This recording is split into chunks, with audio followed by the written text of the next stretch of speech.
Zastúpenie Trenčianskeho samosprávneho kraja v Bruseli plní niekoľko funkcií.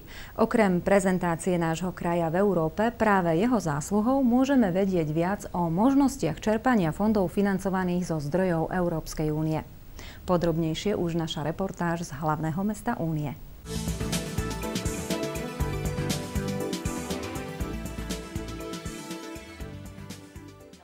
Zastúpenie Trenčianskeho samosprávneho kraja v Bruseli funguje od roku 2005, kedy vznikol aj Dom slovenských regiónov. Nachádza sa v administratívnej budove v Európskej štvrti hlavného mesta Belgicka, kde mu patria 2 poschodia. Sídlia v ňom takmer všetky regióny okrem Banskej Bystrice a Trnavy.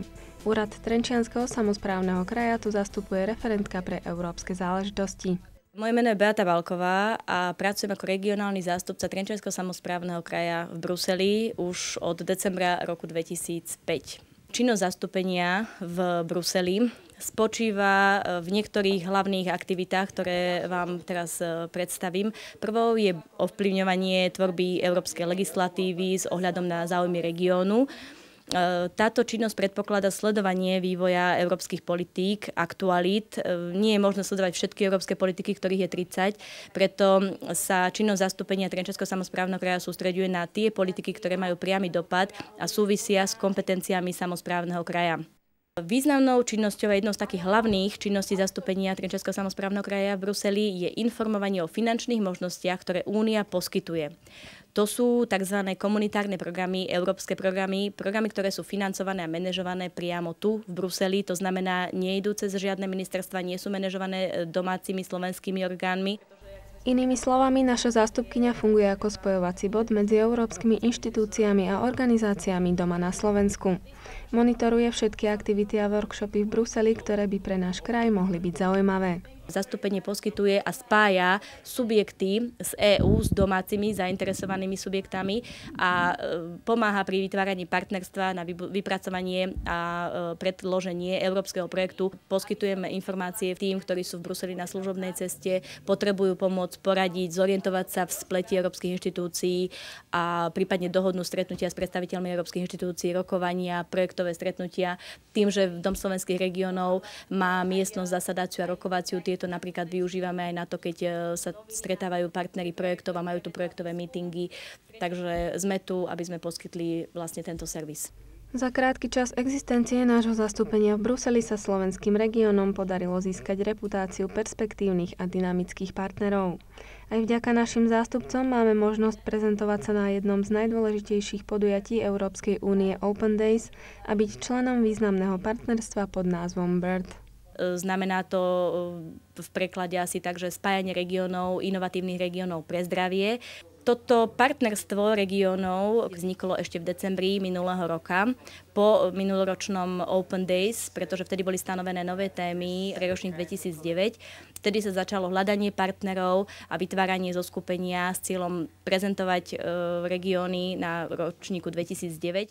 Tento rok náš kraj teda vytvoril zoskupenie spolu s regiónmi zo 6 rôznych členských štátov, ktoré zdieľajú spoločnú víziu o poskytovaní účinných a vysokokvalitných zdravotníckych služieb pre svojich občanov.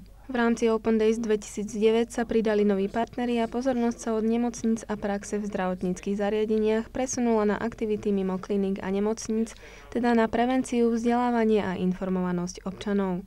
Delegácia nášho kraja pod vedením inžinierky Beaty Hábekovej svojim partnerom v rámci workshopu Inovačná politika pre zdravie predstavila úspešný inovačný projekt v oblasti sociálnych služieb realizovaný nielen zo štrukturálnych fondov.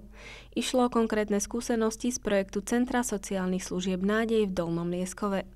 Tento projekt sme sa rozhodli prezentovať z toho dôvodu, že vlastne prvýkrát v rámci Trenčianskeho regiónu skúša úplne nový spôsob nejakej resocializácie klientov, ktorí sú umiestnení v domovoch sociálnych služieb.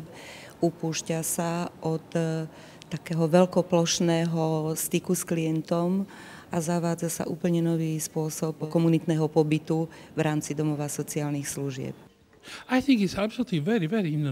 Myslím si, že je to veľmi zaujímavé. Podľa môjho názoru je takáto výmena skúseností veľmi dôležitá a prispieva k zlepšeniu starostlivosti o klientov takýchto zariadení. Open Days, teda otvorené dni, sú akousi platformou pre otvorenú komunikáciu.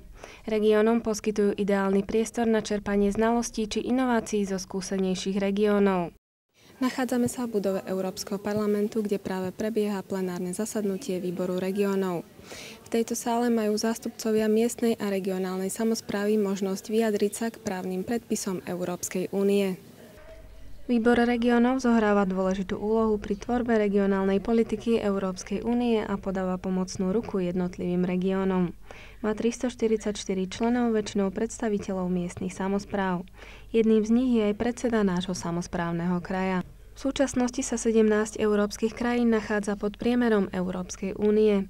Do roku 2013 investuje únia do jednotlivých regiónov viac ako 90 miliárd eur.